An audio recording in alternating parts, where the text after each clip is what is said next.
We are optimists. We are having faith in the human wisdom, and we are doing our job. We are not waiting for United Nations or World Bank or institutions to come and to save our forest. We have to move, and in Uganda, we are moving. We are looking into to engage private sector for their creativity and their capital, to engage and to learn from civil society, from their experiences, and local communities, and to bring in the government with its responsibility and its legal framework.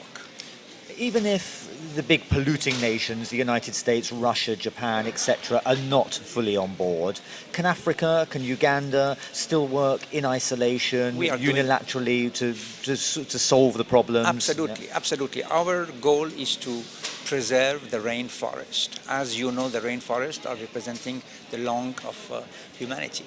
And to not take care of your lung, it's a suicidal move. We are addressing to private sector.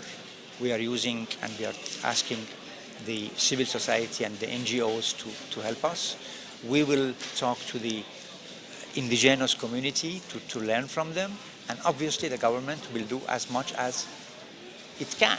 But there are limitations, presumably, while the major developed countries are not on board. But we are not going to wait for them. We are moving ourselves, and we are trying to preserve our beautiful forest. And by doing that, we are contributing to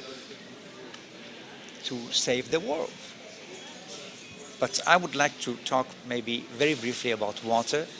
Last year in Cancun, we didn't talk about water in our final communique. It was only a footnote. This year, why we are not coming here and asking to put water on the top of the agenda? Because we have some other issues to solve before, such as I mentioned, the preservation of the forest, the Kyoto Agreement, and the Green Fund. Now, if we are going to put forest, then we are going to be lost in details. We are not concerned about the details. We would like to really achieve the two goals. However, nobody paid attention that last year, in September 2010, the General Assembly of United Nations, the Human Rights Council, they have adopted a resolution, and they included the rights to water among the other human rights. And by doing that, this resolution became legally binding upon states. And also, they are recommending to the states to provide tools, mechanism to reach the goals and progressively to make available clean water to their citizens. So water was moved up the agenda outside of the climate change negotiations? Yes, absolutely. Yeah. It was especially in the end of August in Stockholm World Water Week that we talked a lot about this, and we are going to have next June in Rio the United Nations Conference of Rio +20, and water is going to be among water, and food security is going to be among the top of the agenda. I mean, it seems you can't discuss one issue in isolation. Forestry cannot be discussed without water. Water cannot be discussed without... Water is... It's fundamental, it seems. Absolutely. Water is part of the negotiation of climate change. And unfortunately today we have 830 million people. They don't have access to clean water. And there is 2.7 billion people.